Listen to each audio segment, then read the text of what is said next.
தமிழகத்தில் முதலமைச்சரின் காலை உணவு திட்ட விரிவாக்கத்தை அனைத்து அரசு நிதியுதவி பெறும் பள்ளிகளில் கடந்த 15ஆம் தேதியன்று முதலமைச்சர் மு.க.ஸ்டாலின் தொடங்கி வைத்தார்.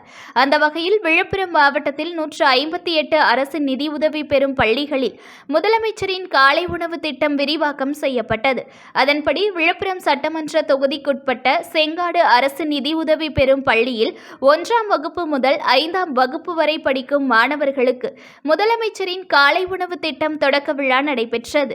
இந்த விழாவில் டாக்டர் லக்ஷ்மணன் எம்எல்ஏ கலந்து கொண்டு முதலமைச்சரின் காலை உணவு திட்டத்தை தொடங்கி வைத்து மாணவ மாணவிகளுடன் அமர்ந்து உணவு சாப்பிட்டார். இவ்விழாவில் கோழியனூர் ஒன்றிய குழு தலைவர் சச்சிதானந்தம், ஒன்றிய செயலாளர் தெய்வசிகாமணி, வட்டார வளர்ச்சி அலுவலர்கள் ராஜவேல், வெங்கடகிருஷ்ணன் மற்றும் மாணவர்கள், பெற்றோர்கள் என ஏராளமானோர் கலந்து கொண்டனர்.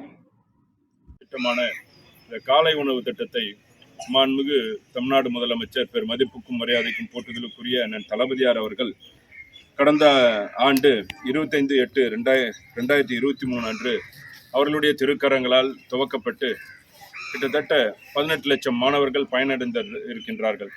இது நாடே போற்றும் ஒரு உன்னதமான திட்டம். பல்வேறு நாடுகள் இதை பின்பற்றி கொண்டிருக்கின்றார்கள் என்றால் அது மிகையாகாது. அப்பேற்பட்ட ஒரு திட்டத்தை மாண்புமிகு தமிழ்நாடு முதலமைச்சர் அவர்கள் செயல்படுத்தி கொண்டிருக்கின்றார்கள்.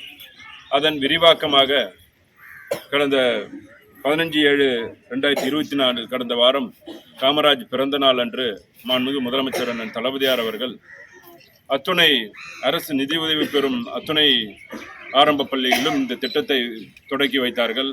அதன் தொடர்ச்சியாக இந்த பள்ளியிலே இன்றைய தினம் இந்த நிகழ்வு தொடங்கப்பட்டு இருக்கின்றது. நியூஸ் ஒன் தமிழை லைக் பண்ணுங்க, கமெண்ட் பண்ணுங்க, ஷேர் பண்ணுங்க, மறக்காம சப்ஸ்கிரைப் பண்ணுங்க.